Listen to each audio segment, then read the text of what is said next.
I got to tell you something I'm really proud of with this show in the last few months. We've gone in studio. We've gone around the country and done live shows. We've added more and more diverse couples, and we're doing longer and longer follow-ups. This gets me pumped because we are making the show better every single week. If you like what we are doing, do me a favor and leave an Apple review. I read every single one of them, and it helps our podcast grow. You can leave the review at apple.co/Ramit. It's going to help us get better guests. It helps us recruit better team members, and it helps us make this show better every single week. So go to apple.co/Ramit and leave that review. If you and your partner want my help with your finances, please listen up. I'm especially looking for couples who have been affected by identity theft or they have been a victim of a scam. And if that has affected your finances, your money psychology, your relationship, I want to help. If this is you, please apply at iwt.com/apply. If I think I can help, my team will reach out for an interview with you and your partner. And if it's a good fit, I'll invite you to join me on the podcast. I'm only looking for couples who are serious and ready to do the work. So if that's you and you've been affected by identity theft or some kind of scam, please apply at iwt.com/apply. On today's episode, our mentality is always like, it's just me and him. And if we just put enough stuff around us, then we'll be all right. We'll be able to function. And it's not true. Meet Frank and Jill. Groceries have quadrupled since the start of our debt. Frank is 29, Jill is 33.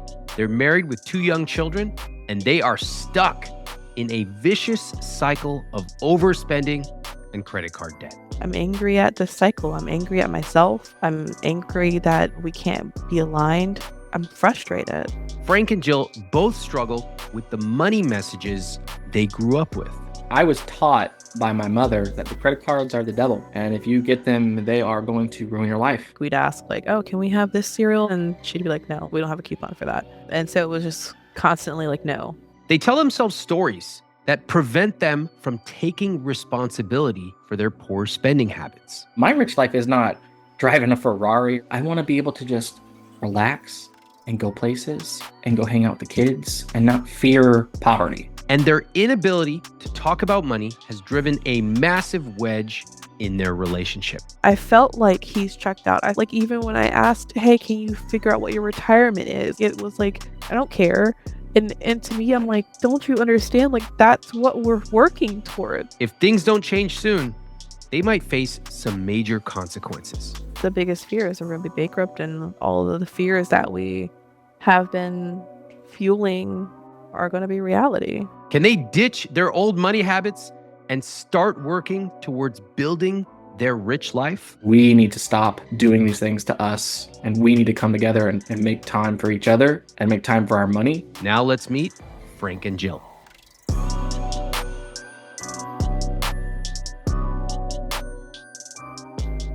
I'm about to open Frank and Jill's conscious spending plan, which breaks down their net worth, income, and exactly where they spend.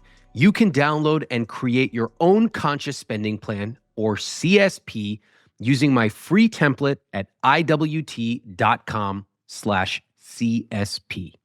Okay, Jill and Frank, they write, we both want to live a rich life, but we continue to block ourselves from making sustained changes. We are back in debt again after our second child. We're trying to get out of debt before our credit cards go high interest next August. She says, I always want to plan and think ahead, so I often bring up money conversations, but I end up chasing him and nagging him for things to happen. We struggle with overspending, me out of emotions and him out of resentment and emotions. He never spends anything, and I always end up making the purchase for the kids and the household. This is a very common dynamic. Let's take a look at their CSP. Assets, $341,000.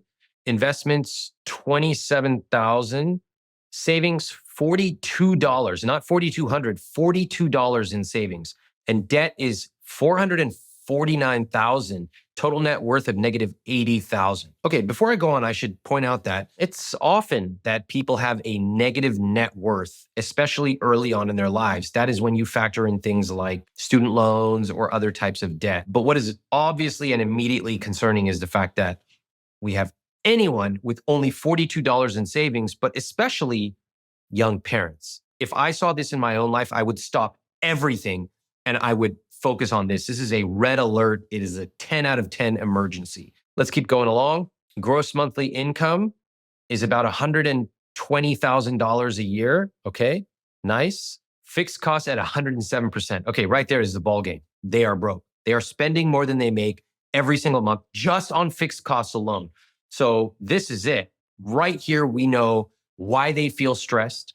We know why they are fighting about money, avoiding money, using words like chasing and nagging. It's right here. Let's break down what's going on in this fixed costs. Housing costs are not crazy. They're at about 21% or so. Got a car payment of $750, nothing crazy as well. Let's see what else. Whoa, debt payments at $1,571 a month. That's a big deal, okay? And then groceries at $1,500 a month.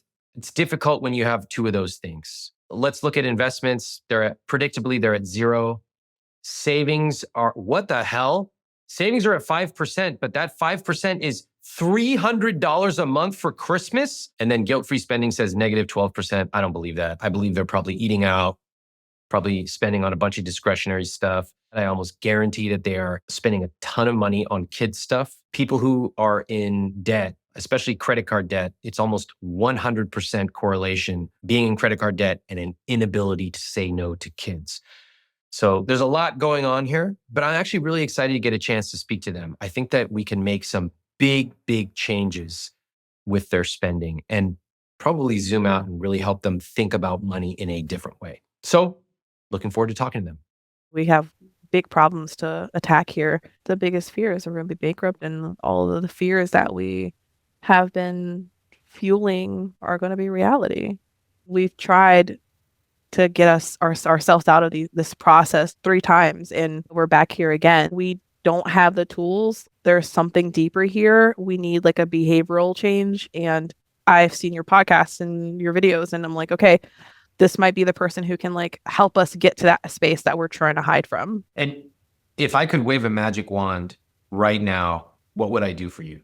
Showing us the mirror, right? Like how we're both playing a role in this, because it's 2 of us. It's not just him. It's not just me. It's both of us. What do you say, Frank? If I could wave a magic wand, what would you want me to do for you? So that question's tough for me because like the magic wand is just obviously just erase our debt and be done with this. But what does that do for me ultimately? I want you to do it again. You know, like I want to learn how to stop going into debt, how to stop these compulsive behaviors of just, oh, it's $50. Oh, it's $20. You know, I want to stop getting myself into more and more problems. Yeah. The one thing I want to take away from here is hope. I want hope that there is something that we can do to problem solve. And I want there to be just this like motivation that we can find to just get out of this, what feels like a forever ending hole, like a tunnel that's just slanted downwards. How would you describe your financial situation today? Our financial situation to me is credit card debt in this economy with 2 kids is tough. You know, you felt like you get ahead, but then you don't because clothes, kids, school, you know, everything is just getting expensive and more and more each day. And so our financial situation is right now we're just bearing through these first 5 years while childcare is like $1,500 a month. So we're just like grinning this out because we're just going down just enough every month in the red. Okay. Jill, how about you? How would you describe your financial situation? I feel like it's self-inflicted. I think the childcare is a piece of it. If we could just hone in our like impulse control and like the wants, I think we would be fine. To me, I think it's a communication and being on the same page thing and being proactive versus reactive and being conscious and able to make decisions together.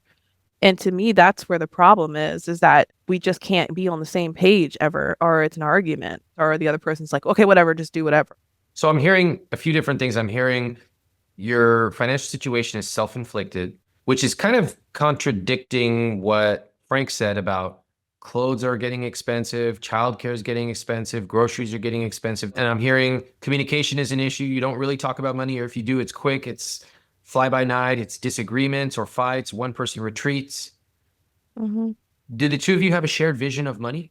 I mean, we started your program and we realized a lot of the things we want for the future are very similar, but we never had that conversation before. So we really never knew that.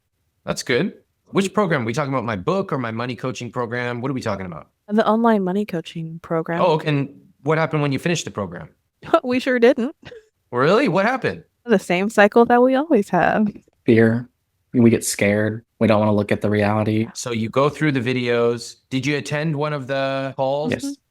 Okay, cool. What did it feel like when the two of you were on the live call? Fear. I got hope. Hope, fear, shame, and hope. It's interesting. Were the two of you sitting together? We couldn't. We have to divide and conquer with the kids. Okay. How old are the kids? 7 months and 4 years. Wow. Okay. All right. So you're really in it. Young Yeah. kids. Mhm. Okay. Did you talk about the money coaching after you attended the session? We Yeah. did, yeah. We're hearing all these things about how people can live your rich life, how to be somebody that is enjoying your own current financial situation as opposed to someone who's driving a Ferrari. Like, I don't want that. I want to be able to just relax and go places and go hang out with the kids and not fear poverty. I want to be able to enjoy the small things. Just being able to eat out and not look at the bank account. That's what I want to do. What does it take in order for you to do that?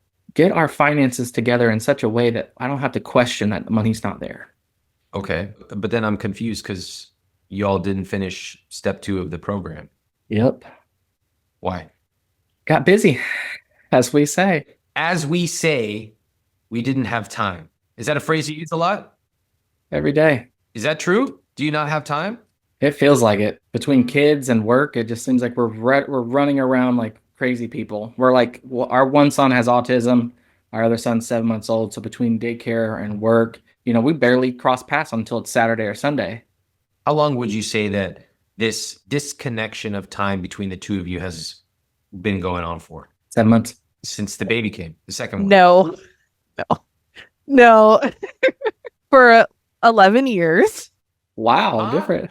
Come on. It's been the entirety of our relationship. As far as the disconnect of the time, I mean, we've always avoided the conversations, but now that we're trying to come at the conversations, I feel like more times than not, we're struggling to get the time. Jill, if I asked you, what is your rich life, what would you say to me?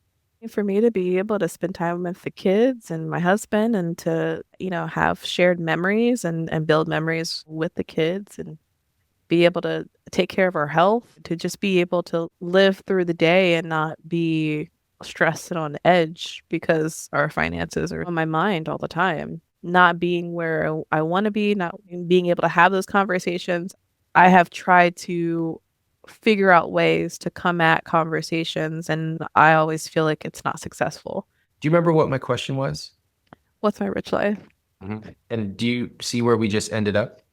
Me feeling like I can't have a rich life with my husband. I would say you talking about your problems versus painting a picture for me of your rich life. What I can hear from both of you is a really narrow vision of where you are today. So much so that when I ask, what is your rich life? Within 30 seconds, we're back to why you can't live your rich life. Yeah. Frank, do you see that pattern as well? Yeah. Do you both believe that there is a future where you can answer a question like the one I just gave you with a positive? When you asked the question earlier about like, how did you guys feel after you went on like the monthly call? We both felt like, oh, look, people do it. People have done it. And so the conversations to me was like, oh, like we can do this. Well, I appreciate that. And that's one of the things I love is being able to expose and show you other people who've gone through tough times and made it. So good. Okay. It sounds like you two conceptually believe that there's a future that can be brighter than today. Perfect. Absolutely. We've got to believe that. Let me understand a little bit more about day-to-day lifestyle. Jill, what do you do? I'm a therapist. I own my own private practice. Cool. All right. Frank? I work from home. I work in IT. Okay, great. All right. Let's talk about the finances. If you had to describe how you feel about your finances in 1 or 2 words, what would be the words? Busy. Okay. Like a hamster wheel. Okay. Have you ever felt calm about your money in the 11 years you've been together? Yeah. Yep. I used to be the sole income for a while when she was going to school. And so I had no debt. I just had to worry about affording the next thing. And that was calm. Even though I now realize looking back, I had it good. Then I was like, oh no, what am I going to do? So you're a worrier. So it's interesting that, you worried back when you were even calm you were worrying. Now you're worrying more. You're going into debt more. And you mentioned to me if I had a magic wand, you would have me wave it, pay off the debt. But even if your debt was paid off, would you stop worrying? Absolutely not. Okay. Something deeper than the amount on the spreadsheet, right? Do you notice that when I ask questions around how they talk about money, Frank uses the phrases, we're too busy, or we can't find the time? Now, remember, they're parents with young children, and it makes a lot of sense. They are incredibly busy. It's also a story that we commonly tell ourselves.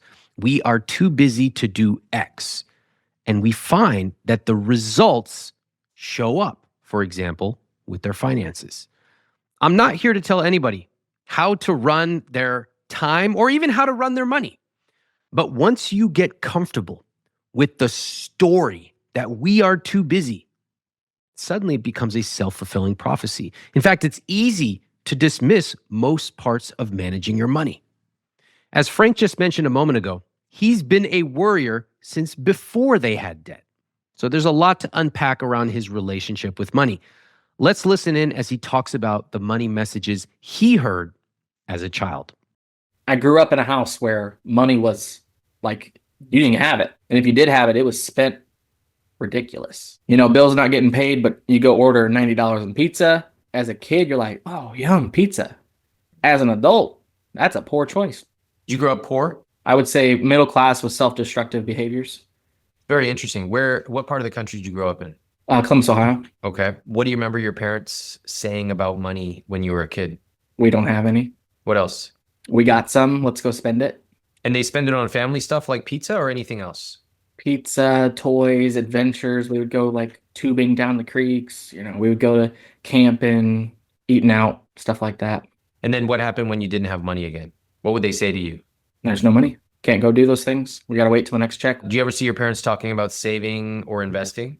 I didn't even know what stocks were. I heard of like people investing. Of course, you know, you've watched movies, but you're like, how do you even approach that? When you look back at your childhood, what lessons do you take away about money? Save it.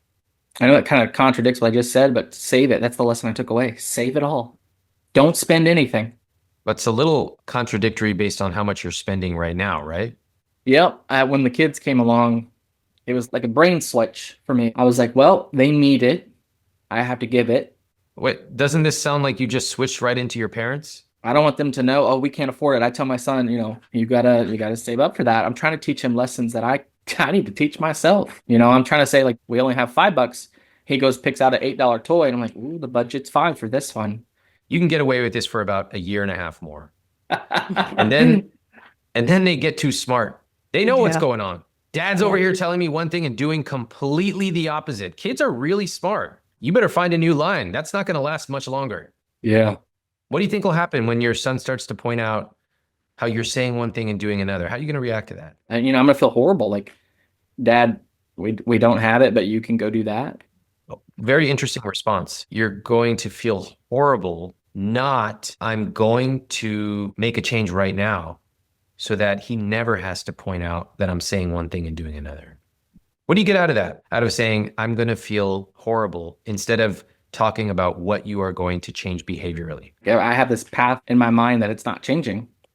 Sounds like I'm looking in the future and I see no change. It seems to me, I agree. You believe your future is already determined. And therefore, when you look at your future, which is a future you don't like, the only natural conclusion is, I'm going to feel horrible. Can I tell you, I look at it differently. I look at your future as unwritten. Of course, you have some clothing that you are wearing. It came from your childhood. These are messages you picked up. These are lessons you learned consciously and unconsciously. So yes, you're bringing those with you, but the next chapter of your life is not written yet. And I believe I have control. I have agency over what is going to happen to me next. Do you think that way or not? I think I can learn to think that way. I think I can change and do something different. That's why we're here. I wanted to come here. I'm glad you're here. And I appreciate you showing up and going full force with me and with your wife. Okay, so you grew up, not a lot of messages about positive saving, investing, a lot of we can't afford it. Now I'm curious about you, Jill. What do you remember about the phrases your family, your parents used when you were growing up as it relates to money? I mean, I grew up poor, so the phrases were usually that we don't have it or we can't have it. We'd go to the thrift store for clothes. And when we go to the grocery store, my grandma would always like go down every single aisle, and then she'd have her coupons. And so she'd whip out every single coupon. And I remember like we'd ask like, oh, can we have this cereal? Like all of our friends have this cereal. Can we have this one? And she'd be like, no, we don't have a coupon for that. And so it was just constantly like, no. You mentioned your grandma. My mom has mental health issues. So my grandparents raised me, I think, after like 2 or 3. Got it. Well, I'm sorry to hear that. And did that lead to you getting into the world of therapy? It did, yeah.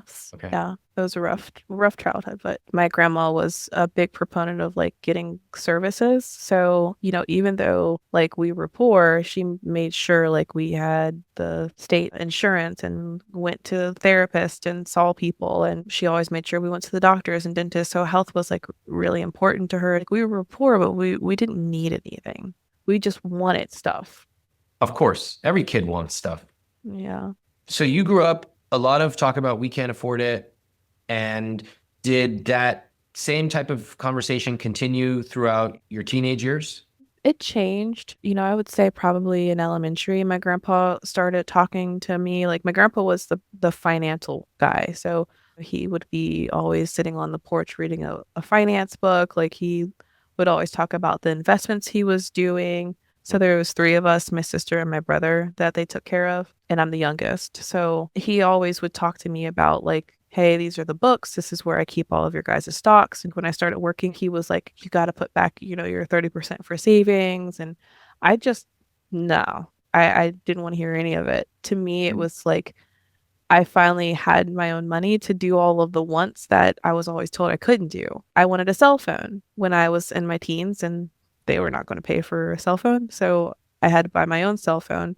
I wanted extra clothes more than what they were going to be able to afford. And so then I would purchase those extra clothes. So it bred this concept of like extra money, when in reality, like that was the money that I needed to be preparing myself for life with. And he was constantly telling me that, but I just was like in one ear and out the other. It wasn't until we got out of debt like the second time where I was like, oh, like this is what he meant.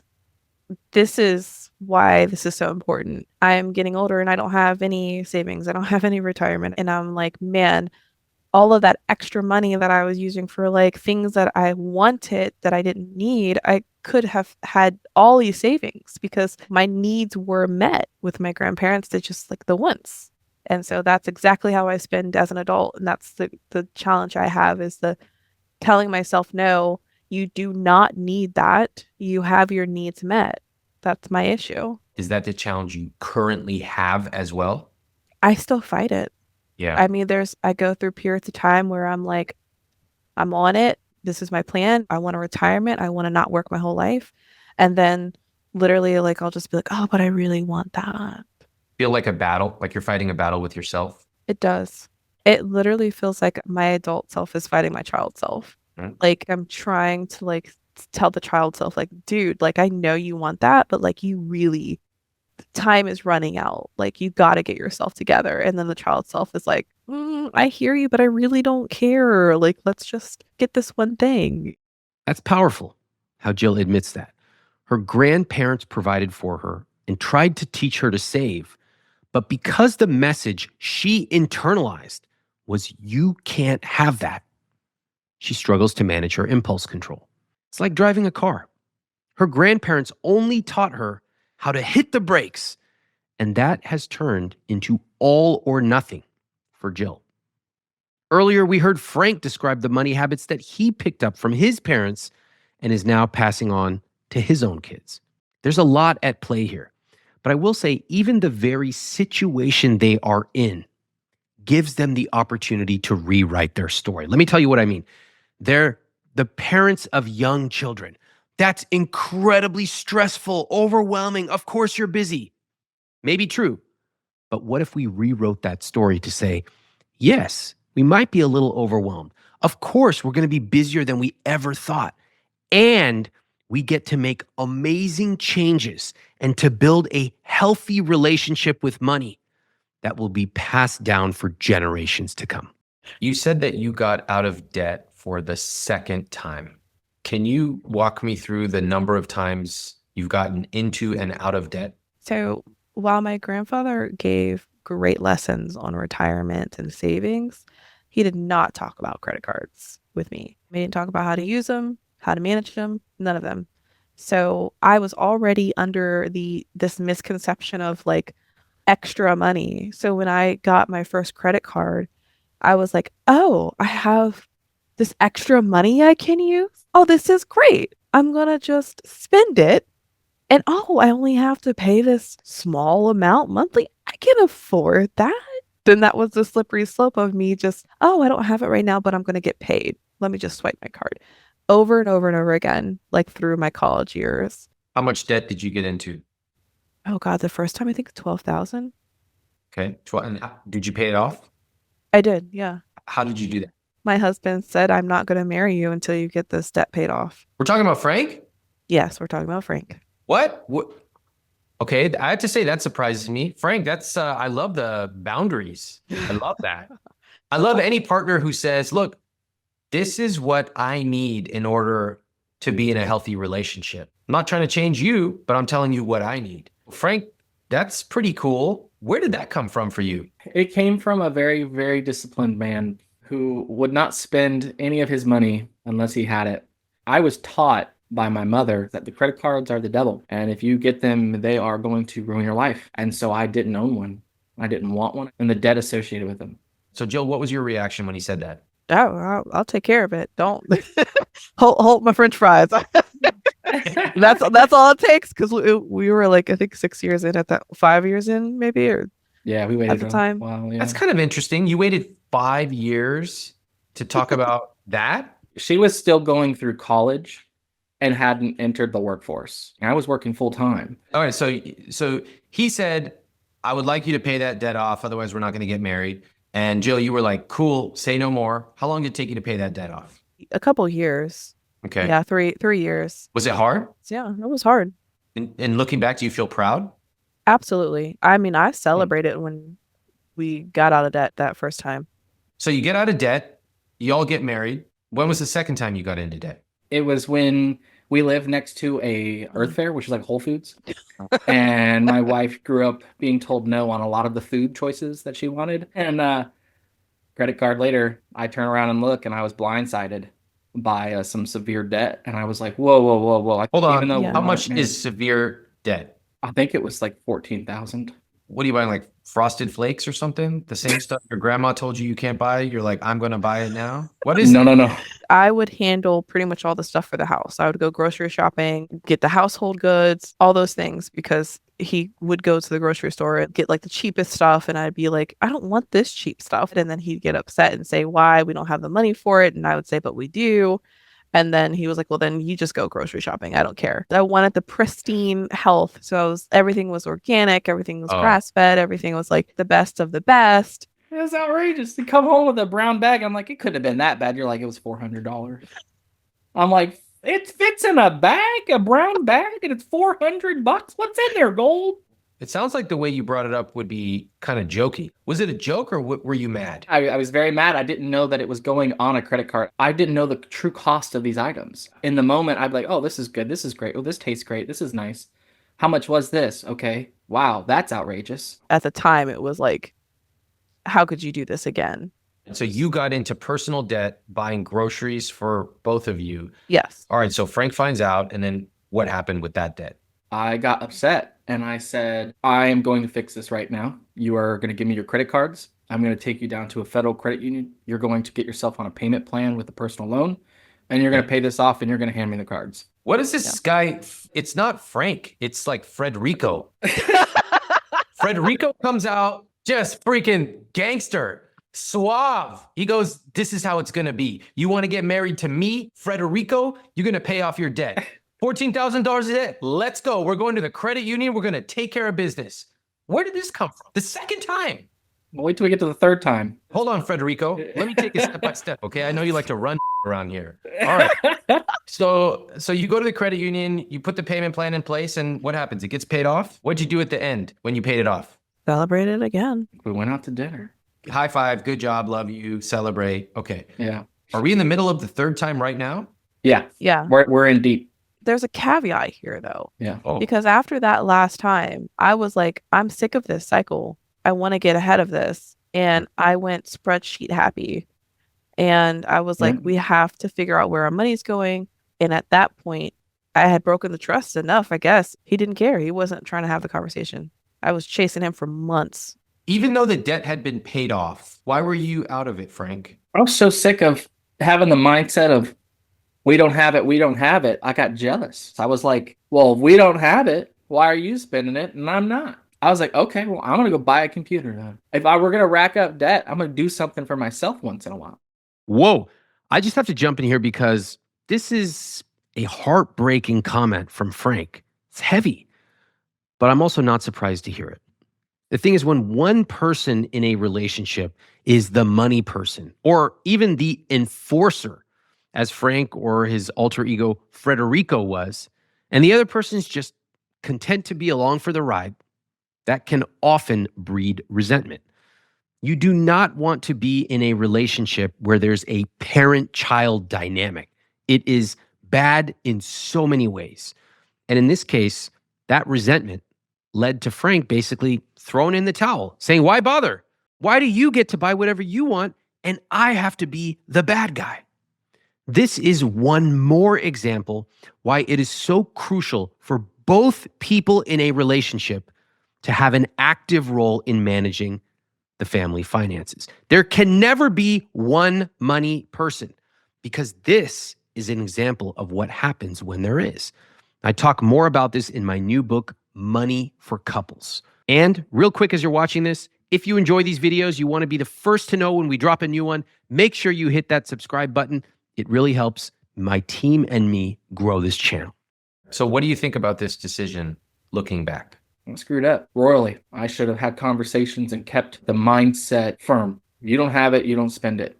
What happened on the third time? Tell me what'd you buy, and then we'll get into the numbers. It's so much at this point. I don't even remember, but I just know there's between electronics and children and household furniture. We bought a house because I think it was during COVID. The market was just going insane. And I was looking at all these forecasts and I was just like, did we buy a house this month or we're screwed?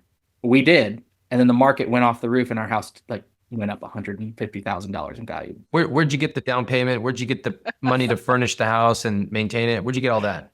Credit cards. Oh, Yep. Welcome to the debt. Yeah. Then we had our son, our 1-year-old at the time, and he was in childcare. So childcare was an expense. So as we were putting our money towards that, we were also like, well, we need a couch. Oh, we need a table. Oh, we need a bookshelf. Oh, we need clothes. Go ahead and get the computer that you want because you're already $4,000 in debt. What's an extra $5,000? how much are you in debt today? Credit card debt I don't know. alone, I think, is $25,000. Auto loan is $25,000. Home is $220,000. Student loans, what are they? 160 Yep. or 140. So we looked at it one day and we're like, oh no, what do we do? How do I problem solve? How do I logically get rid of this? How do I solve it like the last 2 times? And I'm like panicking. I just don't have a good solution. The economy, groceries have quadrupled since the start of our debt to now. Everything's gone up. Childcare used to be $700 a month. It's $1,500 today. I don't know what to do. Eventually, we're going to run out. Our debt was maxed out. Our cards were maxed. That's when we realized we did something wrong. You didn't realize that before the cards were maxed out? No, we were like, we have to spend this money. We don't have a choice. We have to do it.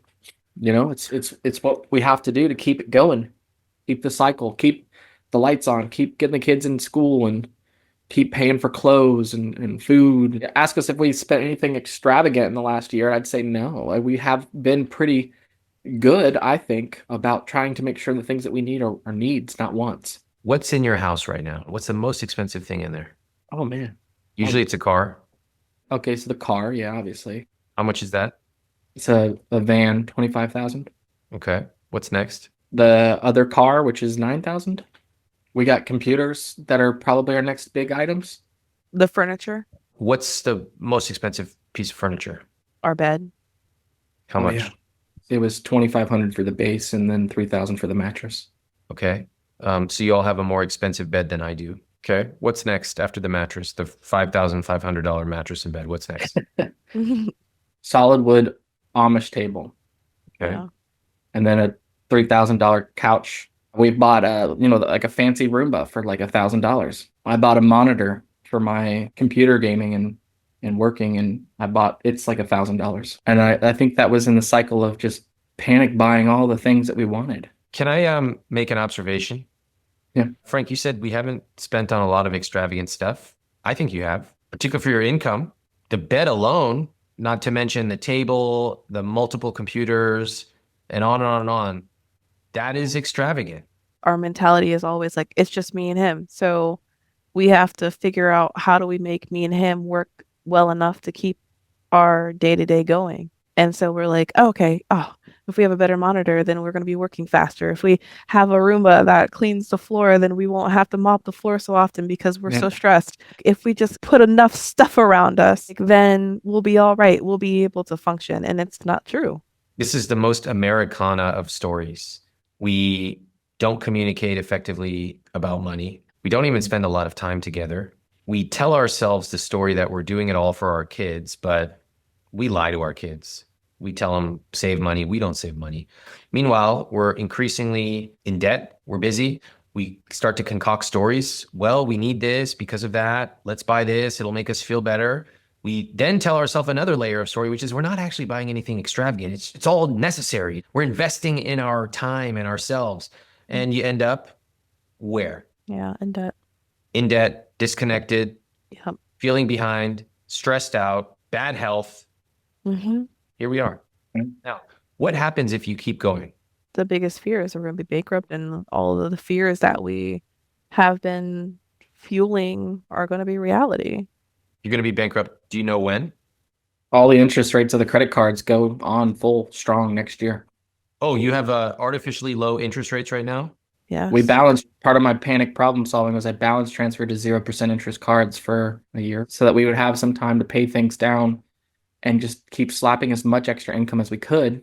That's what we're doing to fix it right this second. And I'm taking on more household stuff. My wife is taking on more hours at work. We're trying to get ahead. Frank, what role has your panic played in contributing to this financial problem? I get so overwhelmed and so anxious about it that I just push it to the next day. Yeah, there's a tightness in my chest all the time. Now imagine you bring that panic, that manic energy towards money. What ends up happening? We got to balance transfer. We got to do this. We got to buy this. We got to do this. Don't tell this. We got to fix this. We'll figure it out. I don't know what to do. I got to go to sleep. We'll figure it out tomorrow. Not calm, cool, and collected. Frenzied, panicked, making every short-term decision you can. Jill, you recognize this pattern that I'm describing? Yeah, I bring it up all the time. I wish we could just have a calm conversation. I just want to sit down and us just talk about it. But it doesn't have to be anything more than just a conversation. Now, you are a therapist. Have you two gone to therapy together? We have in the past. Yeah. Was that helpful? It was at the time. And how come you haven't gone back to talk about money? You'd think that was the thing you could do. What do you mean? There's a whole financial therapy industry. There's even therapists who can just help you talk about connecting. I try to have these conversations with him. He just shuts me down. I didn't know there's therapy for money. He tells me not to talk about the expertise I have. He doesn't care about it and he doesn't want to hear it. It's got to be tough. Yeah, it's hard. I feel like I try to look at things from the a big picture. And I mean, I still have my issues. Like I'm anxious and all those things, but there's a lot of times before it got to this level that I tried to say, hey, something's not right. We need to sit down and look at this. And it was just like, it's fine. It's fine. It's in the green. It's in the green, whatever. It's fine. I'll just put money towards it. Or, it was just constantly pushing me away from the conversation. And it was hard. I felt really alone. Do you feel that way today? He's gotten better, but I still feel like there's days where sometimes it feels like he's in his head having all these conversations with himself. And I'm just on the outside kind of like, hey, I'm here. And sometimes it's like, I'm talking to him and I'm looking for feedback or I'm looking for engagement. And he just says, or tries to walk away. And it's been hard. And I've talked about therapy. I brought it up multiple times and he's shot me down. I don't know how else to approach it to be heard. So then I give up. And I Yeah. say, well, I'm not going to do this financial thing on my own. I'm not going to penny pinch on my own. And so I'm just like, who cares? Let's spend it on the credit card. I don't care anymore. Are you both at that point where you both just don't care anymore? No, I care a lot. I care now a lot. Yeah, I got really scared when we saw that big number and it was double what we had ever gotten ourselves out of before. I got scared and I started to halt drastically. First 2 times you got into debt, it was Jill. And then the third time, it seems like the roles are reversed. Am I reading that correctly? I feel like I still played a role in it. For me, it was like, I don't care anymore because we're not going to have the conversation. And I feel like maybe his was, I didn't get my opportunity. Now here's my time. Okay, fair enough. I appreciate that. So both played a part in debt number 3. So why don't you all just keep going? I never wanted to keep at this rate. I've never wanted this to be in this state. Well, you are here. Yeah, but we are here. So why don't you just keep going? We've been telling each other we want to have generational wealth for our kids. I don't care so much about generational wealth. I feel like we've had a really hard life, and I would like to just be able to spend quality time together and to spend it with the kids and watch our kids grow up and actually be present. I want to be home with them. I want to spend quality time. I feel like I'm missing the time I have when I'm healthy enough to be with my kids. So for me, that's what I want, and I'm angry. I'm angry at this cycle. I'm angry at myself. I'm angry that we can't be aligned. I'm frustrated. Yeah, I hear that. You both hear that you're not aligned about why you want to make a change right now. Like generational wealth, talking about it at 29 versus Jill's like, we got our whole lives ahead of us. The 2 of us, the 4 of us. It's the anxious, it's the worrying. What is going to happen at the end? I think what I'm hearing from you, Frank, is I believe I've lost the game for myself. If you've lost the game, then Jill's simply going to be running uphill for the rest of her life alone because you're checked out. Do you believe that you've lost the game for yourself and it's over? No, I think if I can fix my mistakes and change my behaviors, I could turn this around. I feel like the problems that I have to handle those myself. You know, yes, we do make choices together, but sometimes she leans on me to make a choice and I make it and it's not a good choice. And I have to change that so that we can have a better future. Jill, how you doing over there? That hurts. That hurts to hear. Why? Because that's how it feels. Like that's how it's felt. And I didn't know why it felt that way. It didn't make sense. Say more. I felt alone. I felt like he's checked out. I felt like he's written it in the sand. And that there is no tomorrow. Why are we even planning it? Like even when I asked, hey, can you figure out what your retirement is? It was like, I don't care. And to me, I'm like, don't you understand? Like that's what we're working towards. Like that's why we're working so hard. If he already feels like his life is over, then yeah, why would he be trying? I'm trying to think about how this has got to feel for you, Jill. Like in a way, it's like, oh, I finally understand why he's acting that way. But also, oh my God, is my husband at 29 years old checked out? To me, I'm like, there's so much to live for. Like, we have these 2 beautiful kids. Like, all of it kind of just hit me like a brick wall. Like, well, if he doesn't care to be here with me in this, then of course he's not going to care about how he parents or how he cares about how he treats the marriage or how he wants to spend time with me. Of course he wouldn't want to spend time with me if he doesn't care. He's done. There's nothing here anymore. Sometimes it's surprising the kind of things that we hear on this show. Hearing Jill say she doesn't think her husband cares anymore is incredibly devastating. But since she's repeatedly asked Frank to engage and he has shut her out, I completely understand what she's saying. That would be painful for any of us. Of course, this points to something so much deeper than strictly their finances. This is why I always encourage my guests to speak to a therapist. But this is also a classic example of how a crack in the foundation can bleed into so many parts of life, including money. It's very easy to get to a place like this, especially with young kids at home, including one with special needs, and an increasingly disconnected view of money. It doesn't have to be like this. Yes, they're at a crossroads here, but I think they can make changes that will help them correct course. If they are going to get aligned, they have to do it together. This disjointed way of everybody going to their own corner is not going to work. You all want to talk to each other right now? I feel like this is a really important moment for the two of you. Yeah, I definitely feel like I care. I care more than I show. I tend to be reclusive in my behaviors. I tend to handle and fix things by myself. Frank, listen. You're not listening to your wife. You're definitely not listening to me. What did she say? She says she feels like I'm checked out. She's not asking for you to give a 10-minute exposition on why you do this and that. What do you think she's looking for right now? An apology. How about just accepting what she said and validating her? Wow, I can see why you feel that way. That's going to be so tough to feel alone. I am sorry. I am sorry. And it does hurt to see that you feel the way you're feeling. And I don't want you to feel that way. And I want you to feel loved, and I want our kids to be happy. I hear him apologizing, and I still don't know if he understands what he's apologizing for. Apologize for making you feel alone throughout this whole time, making you do it all by yourself and not being a part of the solution. Okay. A lot to work through here. Some of it is not my specialty. I would like to talk about the numbers. I would like to talk about the money, and we'll talk about how that's affecting the two of you. How's that sound? Good. I want to take a look at your numbers because we've had just spent quite a bit of emotional energy talking about some pretty deep stuff that definitely needs to be explored in therapy.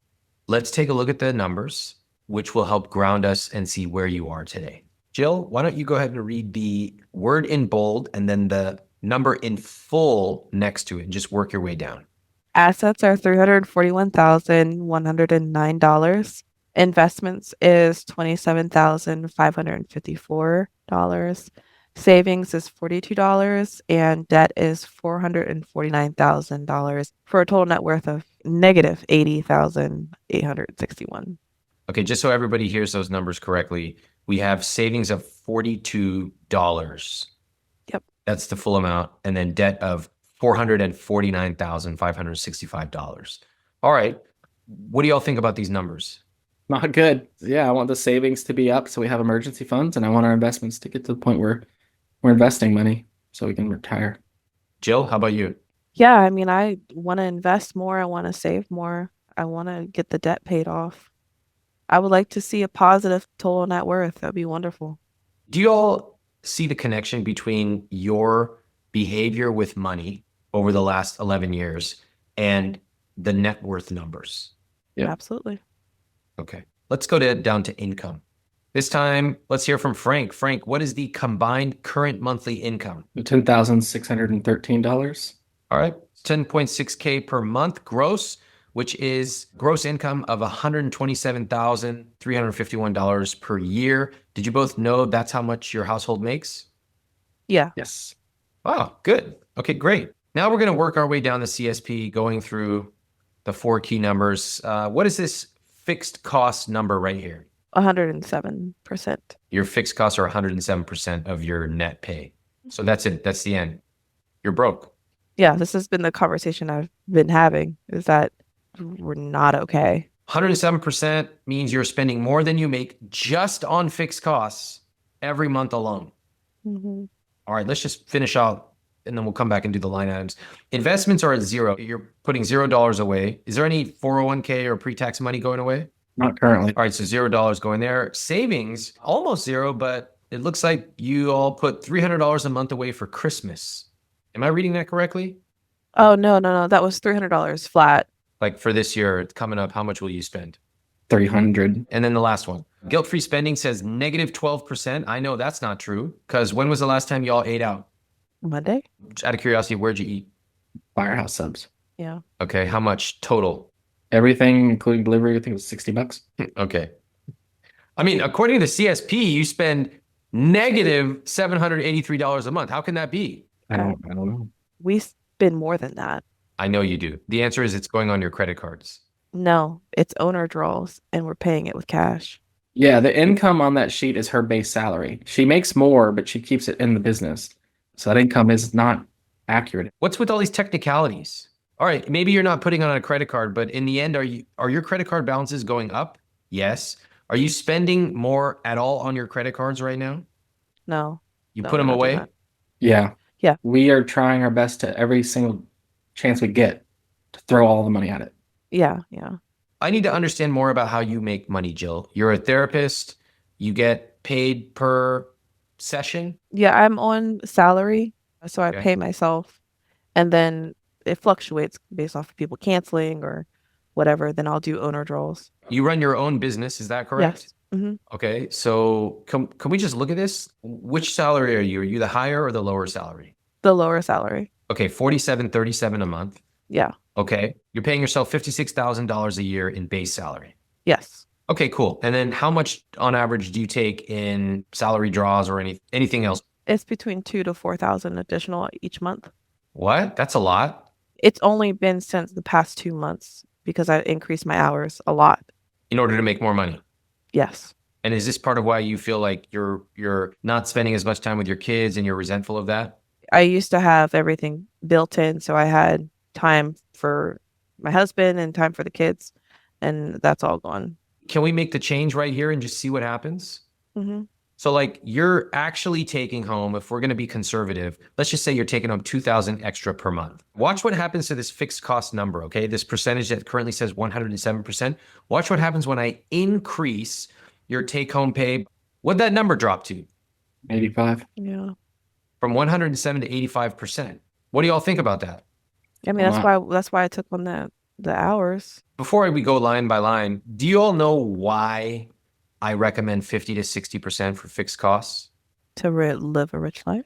So your fixed costs are fixed. Every month you pretty much spend this amount. And if you wake up in the morning and you've already got 60% of your money going somewhere, you still have 40% of it that can be distributed among savings, investments, and guilt-free spending. But let's say you wake up and in the morning, you got 85% of your entire month's money already claimed by your fixed costs. What does that mean? You got to live with 15%. Yes. What usually happens when people have to live with a very small amount? We explode out because we're Explode. we're just wanting something more. You want more because you feel scarce, which is correct, especially the way you were both raised with money. You go, oh, I don't want this feeling again. I'm going to just spend money. You run up the credit card. But also notice what's happening here. People who only have a little bit of money after their fixed costs claim up the majority, they don't save or invest any money. And they remain stuck in this cycle because they cannot escape. The only way you escape your fixed cost is to invest and save aggressively. You will never escape. Otherwise, you'll be doing this for the rest of your life. Yeah, that's kind of the conversations that I wanted to start having, is the ability to start saving and investing so we're not constantly, like I said earlier, the hamster wheel. Yeah, you're on the hamster wheel because your fixed costs are at 85%. No wonder you're stressed out. No wonder you're fighting. No wonder you're avoiding each other and not talking about money and can't even connect enough to fill out a spreadsheet knowing you're going to be here talking to me. It's that you have no money left over. And yet you're still going out to eat and still doing those things, knowing deep down, oh my God, we probably should not be doing this. Yes. You have trapped yourselves. Let's go through them line by line. Your mortgage is not bad. It's 17%. That's quite low. So you got a very low total payment relative to your income. That's great. Your car payment is $750, a little high for my taste, but okay, not bad. It's fine. That's gas too. I didn't know where Yeah. we should put the gas. Yeah, that's good. That's how it Okay. should be. Good job. Okay. Your debt payments are $1,571. And we know that's not the true number because your credit cards are about to kick in, right? Well, the extra money that she owner draws, we try to put it all towards the debt payment. Well, that can't be. You told me you just went to Firehouse Subs or whatever and got a $60 meal. Come on, let's get real. What are we talking about here? We really put a portion of it towards How much the portion? What percent? 50%. You're telling me you put $1,000 a month towards your debt. Yes. Yeah. 'Cause Yeah, we were at 32. We're down in 2 months to 24 now. Oh, okay. I stand corrected. I apologize. That's impressive. Tell me the numbers again. We started at 32, think and then so. she's killing it, and I'm taking on other stuff at the house, and we're trying to just do as much as we possibly can, and now we're down to 25. 32 to 25. 25 in 2 months? Yeah. Yeah. Whoa, hold on. Damn. Take the win. That's impressive. So you put effort towards this debt, you prioritized it, you did it together, and you're getting amazing results. This is promising. All right, let's get back to it. My eyes are open. So again, you have $1,571 in debt payments, but you are putting at least $1,000 extra towards it every month. Yes. Whoa. That's on top of 1571.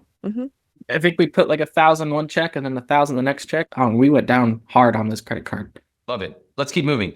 Groceries at $1,500 a month. What's that? We have allergy kids that are allergic to milks and stuff. So we have to buy specialty foods for the kids. Fair enough. You all have to shop very consciously for your kids. I get that. It's probably going to be more expensive regardless. I get that. Yeah. You all ever say no to your kids? Yeah. He wants everything in the store. And I say, no, just pick 2. Yeah. Okay. What about like pick 0? No, I can't. I feel horrible. What are you teaching your kids when you do that, especially your older one? You get what he wants when we go to the store. Mm-hmm. Yep. And what's going to happen as he gets older and he gets his first job and starts spending money? What's he going to do? Get what he wants. Mm-hmm. What's going to happen when he has kids? They're going to get what they want. Well, Noah's love Yes.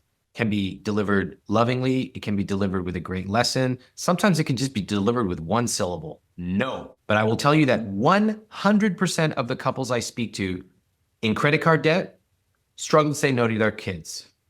Mm-hmm. You two are a statistic. I love being a statistic. It means I'm like most people in most things. Amazing. If I'm like most people in most things, that means I could probably use advice that most other people use in most things. If you two are like every other couple I've spoken to in credit card debt who struggles to say no to their kids, how do you take that and what might you do with that information? Say no. You got to have boundaries. You got to fix the behavior. Wait, whose behavior? Our behavior. Oh, so you're saying fix your behavior first, model it, go through the same thing your kid is going through, learn how to modulate and talk and communicate about that. And then when you go to your kids, it's going to be that much easier because you yourself have regulated yourself. What's that sigh? Hope. It is? I never heard someone give a sigh of hope like that. It's relief. I don't think the way that you're thinking these things out for us. Okay. I don't think like this. Okay, cool. I appreciate that you're receiving this well. That's awesome. That's as much as I could have hoped for. Fantastic. Let's keep going. I have a question about your mortgage. Does that include your property taxes? And Yes. okay, it does. Great. And maintenance? What about stuff you got to fix in your house? Where's that? We had a home warranty that you just paid and they'd come Okay. and fix your stuff. We just canceled this last month and we're going to take all the money that we would have used for that and put it into a savings account. And How come I don't see that in your savings? we just did this like 2 days ago. I didn't think consciously to update this file because I was like, what does it matter? But now I'm thinking, if I change something, I need to update the numbers. Isn't that sort of the theme of your behavior? What does it matter? Yeah. I'm seeing that I think that way and I need to change that behavior. And Jill, what is the theme of your financial behavior? Give up when he gives up. Why? You earn more than he does. Not to say that means you know more about money, but why would you put yourself in the passenger seat with money? Because I was tired of fighting. I don't care anymore. Well, I do want to change it because I know that this is my life too. And that's why every now and again I say, no, we got to do this because I know this is my life and this is our children's life and it's our life. Sounds kind of vague. What I'm trying to do is to get you and you, Frank, to see if there's a reason why you would want to make vast, wide-ranging changes to the way that you think about money, behave with money, and feel about money. If you want to get out of this, you can, but it's going to require a massive lifestyle, psychological, relational shift. And I'm trying to hunt for that why. I want to be able to see my wife happy. I want to live a happy life with her and do the things that we want to do. Jill? I have a reason. I want to change because I want to be able to, one, not work for the rest of my life, to not always fear money, to be able to live freely with my husband and my children, and to be anxiety free around money. What are you prepared to do in order to pay off your debt and build a healthy relationship with money? Anything. Okay. Jill? Anything it takes. All right. Let's go back to the CSP. So what do we need to do on this CSP in order for you both to have at least a healthy, conscious spending plan?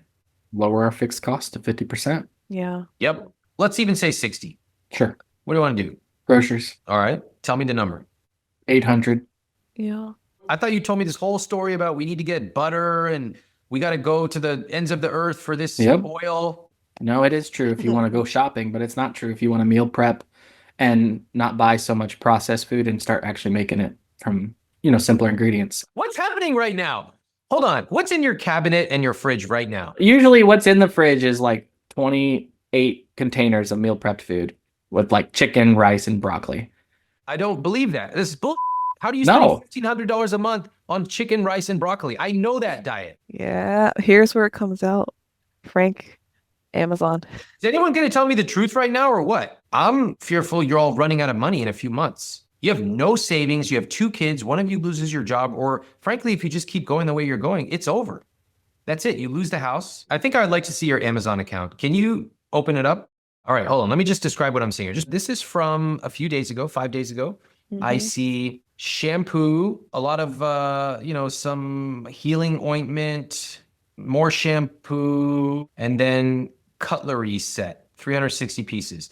We have a organic aluminum deodorant, cast iron care set, and a 10-inch cast iron skillet. This order was $77.87. And then the next one was $126. Let's go down a little bit more. This was also the same day. This is kids body wash, hand soap, bamboo cutting board, bamboo tong, a bunch of soap and tongs and stuff. This total was $208. All right, this is all in the same day. Keep going down. This is just a few days prior. $52 for Elf on the Shelf, Paul Mitchell styling cream, and volumizing foam for kids' hair. $30, similar day, more deodorant, and then $41 for body wash, etc. Is there a total amount somewhere? 46 orders placed in the past 3 months. So that's kind of interesting. I didn't see Amazon pop up in the spending. I put it in the groceries. So what happened to all these stories about my kids need this and my kids need that? This goes back to that health conscious part, is we are trying to get away from these nonstick poisonous pans. That's the mentality of why we bought them. Can I ask you guys a direct question? Do you really believe this stuff? I believe that what you can put in your body, it does matter. Fine. And how's both your health? Our health is terrible. I mean, I think it's half of it's stress. But maybe if we buy another 360-piece wood cutlery set, that will change everything. Yeah, pretty much. I make jokes online about how a lot of these podcast bros, they would be better spent stopping spending all this money on these dumb mattresses and these ultraviolet light therapy, whatever stuff they do. Take $100 a month, go out with a good friend to lunch 2 times a month. It would be better for them than any of these contraptions that they buy. Now, instead of buying these extremely expensive deodorants, et cetera, what might be better for your health? Lowering our debt. Yes. Why? Yeah. To have more time to spend with our children so we could not have to worry about working to pay off the bamboo sticks. I'm not sitting here telling you like, don't buy this deodorant. That's not my place. It's not my money. But when I talk about living a rich life, I have learned that some people misconstrue what I say. They take my advice and basically use it to twirl around and chant rich life, rich life, rich life, and then they just buy whatever they want. That's not the message. The message is you have to define your rich life, and then if you can afford it, go for it. But you got to be able to afford it. You all cannot afford the lifestyle you're living. If you want to, we can talk about how. You'd both have to work more, raise your income significantly, pay off your debt. But the fact is you cannot afford it right now. Yeah, agreed. I knew that our problem was spending money that we don't have on things that we don't need, which then takes me back to your question earlier, which was like, what's my behavior that I need to change is the wants. It's gotten me in a lot of trouble. Most of my purchases are impulse purchases. And so it's in that moment, I have to have it. There's no way around it. Can we look at your phone right now? Let's open up to texts. What texts are you getting from companies? I have Hungry Root, Nutrisystem that we did a long time ago, First Day, which was vitamins for the kids, iFit, a hair product place, pump stuff. Okay, there's a lot. And all that is in what time period? Gosh, within the last day. Do you see that you surround yourself with temptation? This stuff is designed to make you buy.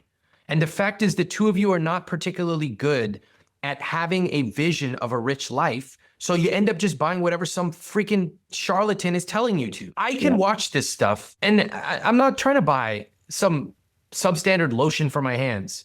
I have one lotion. It's good lotion.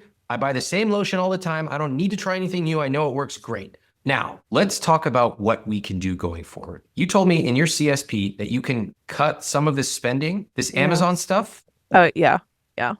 Like how much? I thought you need it. I would almost be okay with completely canceling it. Yeah, we can buy toilet paper at the store. We sure can. I like that. So cancel Amazon Prime Yeah. or maybe Yeah. Amazon altogether. It's up to you. Yeah. That would probably be really helpful. Amazing. Oh, God. Yeah. Let's go ahead and go back into the CSP because you said you're willing to do anything. So how much should we drop off of this groceries $1,500 bill? I think we can get it at 1,000. Okay. Over time, I think you could get it down more, but let's just say 1,000. All right. Your fixed costs are still at 79%. We need to get that way lower. Go ahead. Tell me what else. We don't need clothes all the time. The kids need shoes and they need clothes. They grow. They have to get them. You might as well set yourself up for realistic prices. What's the number? 50. What else? We're at 78%. I mean, the subscriptions. Tell me the number you want to take these subscriptions down to. Tell me what you're going to cut out of it. We can cut out maybe 200 of it. Subscriptions are from $347 to how much? $52. Fantastic. Wow. Love it. The number went to 74%. Wow. It's a lot. Still got to keep working. Keep going. What do you got? How much stuff are you willing to sell? I'd sell everything in this room, memorabilia. I'd sell all my gaming systems. I would just keep my computer, maybe sell the monitor that's expensive and get a small monitor. Great. How much can you make off of all that? Be lucky to get 1,000. You're willing to do it? Yeah, if I have to sell it. Love it. You probably do if you want to get rid of this debt. The debt is increasing faster than you can keep up with it, and it's about to go turbo. You know, with those credit card interest rates are about to kick in. You'll never catch up. No. So $1,000 there. Great. How about you, Jill? What are you willing to sell? I sell everything, man. I sell this whole house. I don't care where we go. I don't want to be in debt. Sell it all. How much could you make if you sold the house? There's $82,000 of like value of what we owe versus what it is. So after everybody gets their cut and said, maybe we'll get lucky and get 60. But what's the lowest amount that you could pay for a place that the two of you would agree to live in? I think at best, $1,600. We could find a 2-bedroom, maybe a 3-bedroom for $1,800. If you sold the house for 80, you end up making 65, let's just say. All right. So 65, what do you do with that? Pay off the car and maybe the credit card debt, but it wouldn't pay off the student loans. Do you know your interest rate on your student loans? They're all around 6 to 7%. Okay. What's the total balance for student loans? 165. Okay. That's fine. Frank, what's your opportunity to earn more money? If I wanted to work all the time and be gone, I could probably make 120 a year. Okay. That's good to know. All right. Here's what I'm thinking. The first thing I love is that you're all willing to put everything on the table. I love that. A lot of couples are not, but you two are actually telling the truth when you say we're willing to do anything. And I can see that. I appreciate that. Frank, you're willing to sell a bunch of stuff? Sell it. Get rid of it. And first of all, that'll simplify your life. Okay? Yeah. Less stuff means less temptation to get more stuff. We're living a monastic life for a while. Okay? It's going to be very simple in here. You all should pay off your credit card debt before the interest rate goes up. Yeah, that's been our Yes. goal. So do that. Use the money accordingly. But it all goes towards paying off debt. Jill, we heard you say you will sell it all. But first, I want to know, in the house, this stuff that you're buying is, again, causing you to buy more stuff. It's a never-ending cycle of the American homeowner to fill up their house and never be happy and always be stressed. What could you make if you sold a bunch of stuff in your house? Probably $3,000 easily. 3,000? That's a lot. Is that a realistic number? Yeah, I have a bike in that closet that I do not use. How much is the bike? And it's like $2,000 maybe. Americans love expensive mattresses. Okay, they love them. And then they love expensive bikes. And both of them, they tell me, I cannot live without these, Ramit. You cannot spend less on a mattress because it's all about back pain and affordability is irrelevant. Same with a bike. And it's always like thousands of dollars. All right, sell that freaking thing. What else do you have that you don't use or you even do use and you can sell it? I mean, there's a treadmill that's underneath this bed. Goodbye. I can go down to one monitor. Mm. Gaming systems that I haven't even used in years. We don't need those. All right. Sell them or donate them. Goodbye. They're out. We don't need all this junk surrounding us.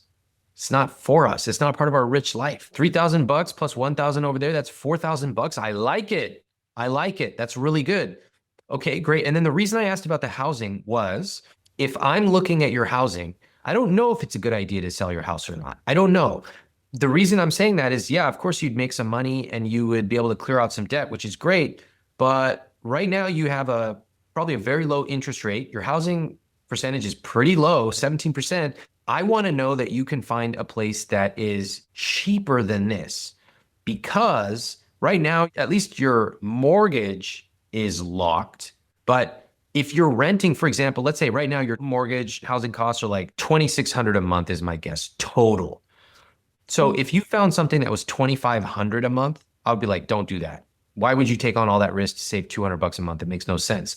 But if you found something for, say, $1,200 a month, boy, you're saving a lot of money. You would be taking that difference and paying off debt, investing it, doing all of those things. So this is the way we got to think about housing decisions. What's going on? What do you both think about that? And I'm thinking, how are we going to make that work with our jobs? That's my first thought. And then my second thought is our kids. Having a backyard, having a consistent school district. How about having parents that don't go bankrupt? We put so much pride in being able to buy our first home, but we're just one really bad repair away from this being just another issue that we can't afford. You two can keep the house if you want. You have to make other changes in order to make it feasible. Right. It's a very good housing percentage, 17%, way lower than 28%. It's just that the rest of your costs are way too high. So you either need to cut some of this stuff or you need to figure out a way to make a lot more money. But you can't do all these things, not on your income. Yeah. Well, I love that Frank and Jill are open to making changes like selling their house. It tells me they are actually serious about getting out of this cycle. But I'm not sure that selling their house is the best idea. That's right, everybody, especially internet trolls online. Ramit Sethi, the person who you have claimed is totally against homeownership, which is a lie, is saying it might not make sense to sell your house. The truth, of course, is that I'm not against buying a house. In fact, someday I'm sure I will buy a house. What I ask you to do is to run the numbers on the biggest purchase of your life, which in any normal world should not be controversial advice. It is only in our highly weird puritanical society where our one and only one religion is home ownership that people rebel against the mere suggestion that you should run one calculation before you spend hundreds of thousands of dollars. What world am I living in? Anyway, Frank and Jill, good job, but I don't know if you should sell the house. What they need to do is run the numbers and find out if it would make sense for them to sell the house because they could save a substantial amount by renting. Now, if you have questions about whether you can afford to buy a house or you should rent, I've got a free house buying guide for you. Go to iwt.com/house and you will find it there. Now, the other option Jill and Frank have is to increase their income. Listen in as I ask them about their earning potential. Let's talk about the income side. Right now, Jill, you're making $6,700 a month, including that draw. This is your own business. How much are you charging? I charge $150 per session, but I have like no out-of-pocket people. Most of them are insurance, and insurance sets the rate that you get paid. Can you raise your rate? No, not with insurance. I've thought about working like in Charlotte where I could charge out of pocket because there's city folks and people who are able to pay that amount, but then it's a commute. So what's the solution? The option that I've always gone to is just that I work more hours, which has been really difficult on me anyway. To me, I feel like I've maxed myself out on my options and the kids are already struggling with me not being around. I literally see my one son like for an hour a day, and I literally see my infant like to put to bed.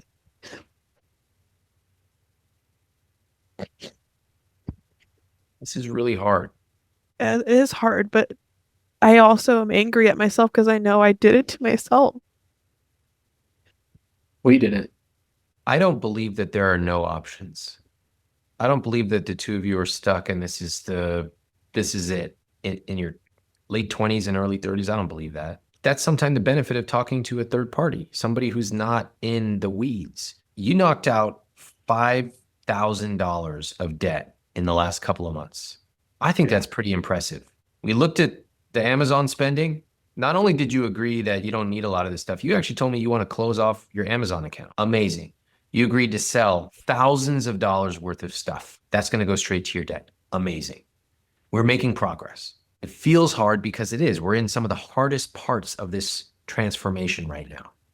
but this is stuff that really matters. And it matters because it's big numbers, and it matters because it's time with your family. Jill, have you ever considered how much you might make if you worked for somebody else? I used to work for someone else. I made less. Right now, you make approximately $80,000 a year when we include those owner draws. Is this it for your career? Is the max income? I don't want it to be. If I find an ability to work in Charlotte that I could make more income. I mean, that's something that we've avoided for a really long time. If your salary is capped out at 80K, okay, then we'll accept that, and then we'll shift over to Frank. And then Frank needs to make a lot more money, and Frank might need to travel, and that's how it has to be. But right now, I feel like I'm pulling teeth. I'm trying to get you all to give me solutions. You need to get these numbers down. You need to pay off your debt. You need to start saving and investing aggressively. It needs to happen right now. How do you want to do it? We struggle with finding those solutions because we haven't had the people in our life to teach us about these things and give us any guidance. And we haven't been able to find that information ourselves. I appreciate that. But Jill, you had your grandfather talking about investing when you were young. And how did you describe your reaction to him? In one ear and out the other. Correct. You both subscribe to my money coaching program. It's very accessible. It's very friendly. I'm there answering questions live. Did you finish it? No. So while I appreciate that you may not have the network that some other people have, you all have the information available to you. It's free, it's premium, it's everywhere. It's not about the information. It's about you two. That's fair. We're at 74%.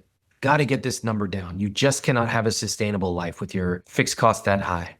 We might need to downsize the house. I mean, there's all those shadow costs. We might need to go to something smaller. Yeah. That could certainly change things in a huge way. You would need to be measured about the decision. Yeah. Because again, your housing costs are not out of control, but your other costs are high. And so if you wanted to downsize, you would need to make sure that you accounted for all costs. How much would you walk away with? How much would it cost to move? How much would it cost to get a new place set up and activated and all that stuff? First month's rent, last month's rent, lots of those considerations. And would you be saving enough on a monthly basis so that in 1 year, 2 years, it would be worth it? And then from then on, it would be much more worth it. You would need to be very thoughtful about those calculations. It's not something to do on a whim. Here's my suggestion. You need to earn more money. And I think that you need to drop the assumptions about if I can't work more, I can't charge more, I can't do this in Charlotte. Find a way. Like when my parents were growing up and they had, big family, not a lot of money, they're just like very pragmatic about this. Like, we're going to find a way to do it. We're not eating out. We're not doing this. We're going to do that. And that's the way it is. That is our family culture. Look at this. In this book, the new one, I talk about how to create a family culture. In our family, what? My wife and I, we are debt-free. We are a debt-free family. Or in our family, we always eat dinner together on Friday nights with the kids, whatever it may be. In your family, what's the culture that you've created? Or workaholics. We're workaholics. We are stressed out, in poor health, and we buy stuff to feel better about our dire situation. Fair? Yep. Yes.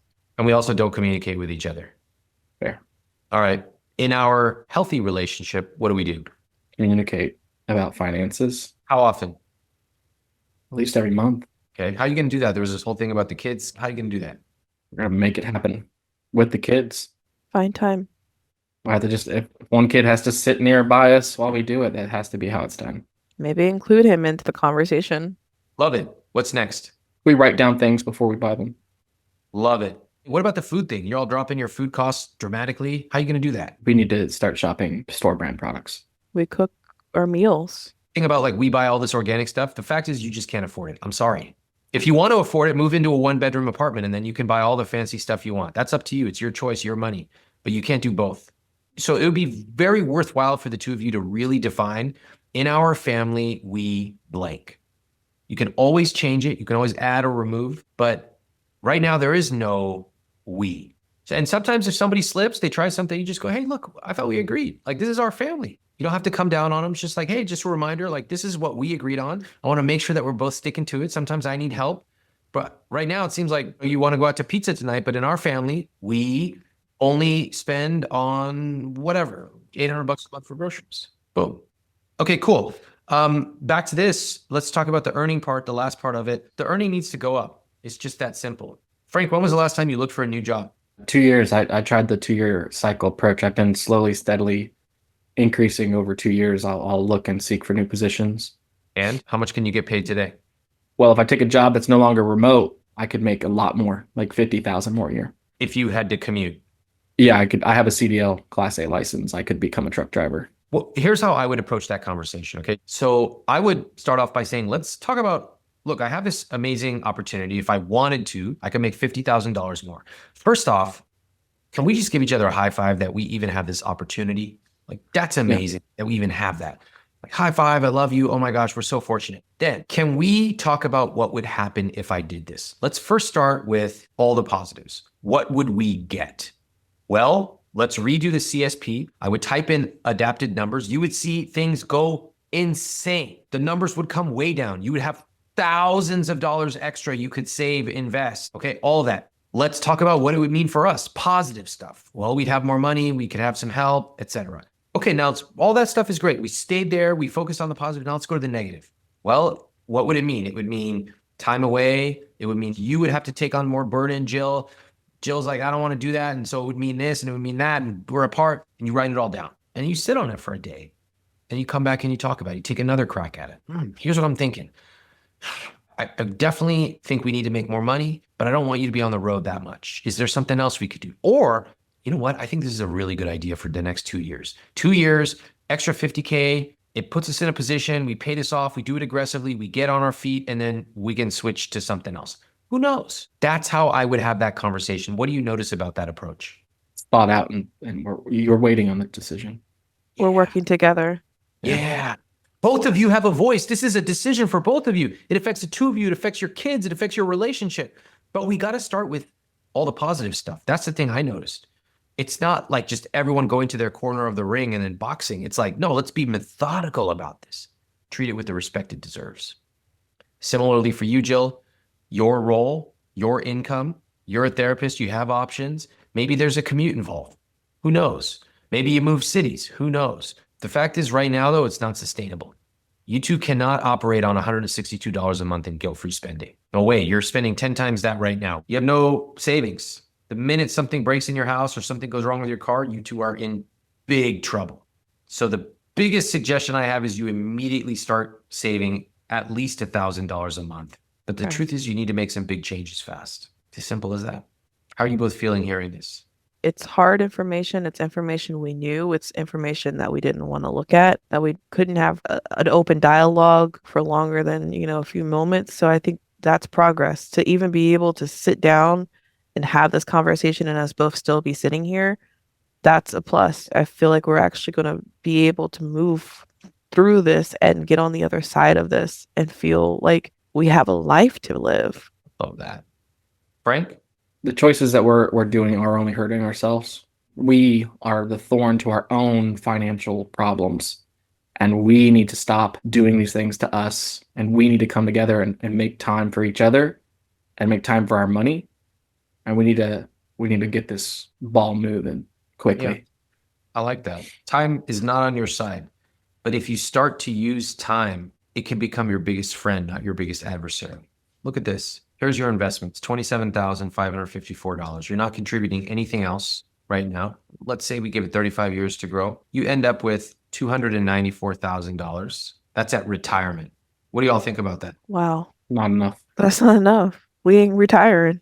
That means you would live off about $11,000 per year. Good luck. Yeah. Good news is you have a house, but nobody can live off $11,000 a year. Certainly not 35 years from now. That's what I was afraid of. Sometimes the best thing we can do with our fears is shine a light on them and look them straight in the eye. This is our future unless we make a change. So you two have digested a lot. We have talked about your childhood. We've talked about your relationship, talked about your careers, your income, your spending, even the stories you tell yourselves and you tried to tell me. What are you going to do tomorrow? Have a conversation, a real conversation, and reframe our thinking. Love that. Then what? Change how we spend. I think having physical cash to limit us will be a good way to handle this. Good idea. What else? Maybe instead of doing the drastic approach of changing careers, I try to go to the next step in my career. Maybe I look for a promotion. Love that. Map it out. Talk to the boss. There's so many options on the table. You're doing two things at once. They're so powerful. One is you're moving fast. Get those things on Facebook. You start using cash. And then two is you are zooming out of this dark, never-ending tunnel that you described to me at the beginning of our call, Frank. And what you've kind of done is you've stopped the sliding down and you said, wait a second, I don't want to go down there anymore. It sucks down here. I'm pausing. I'm looking around with my flashlight. What are my options? Because I'm making my way back to the light. That's where I'm going. Yeah. Agreed. When we do make those big changes, what does it look like in terms of our retirement and savings? It's a great question. Let's say that you sold the house and you took $10,000 of that money and invested just that $10,000, right?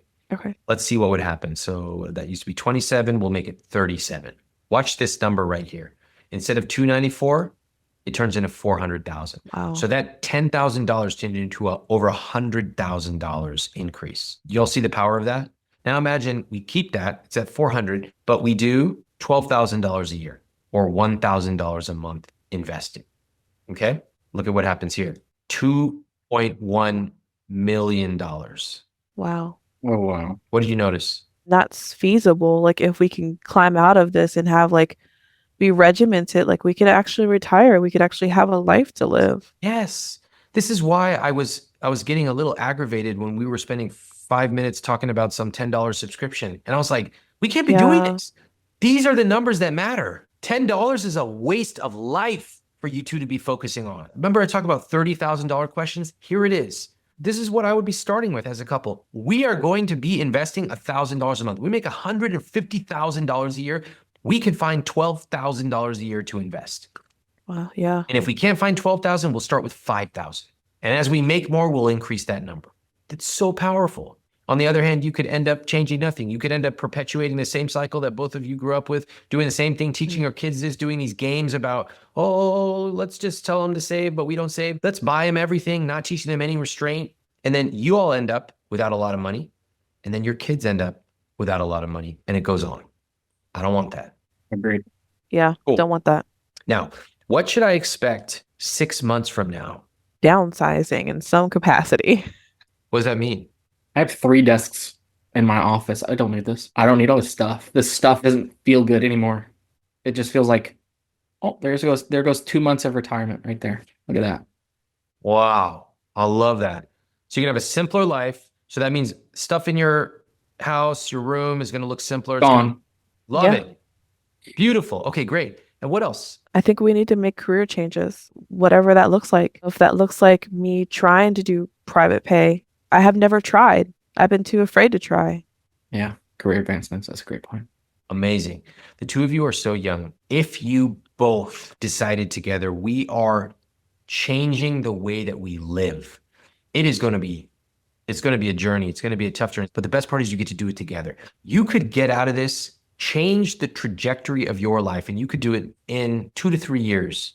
It will be magical. You are at that point still in your 30s, young. And then you have wind behind you, pushing you forward together for the rest of your rich life. Every stage learning, oh my God, this is what we want to do with our money. Now we have a little bit of extra. We paid off our debt. We've taught our kids how to be responsible. They're all learning with us. We have a family culture of money. We're having fun. We're being super responsible. We're investing aggressively. We actually like talking about money, and we are living our rich life together. That's what I see. That would feel amazing. I want that. Yeah. Yes. Yes. 100%. I want to thank Jill and Frank for being so open today. Being stuck in this cycle of debt sucks. It's heavy.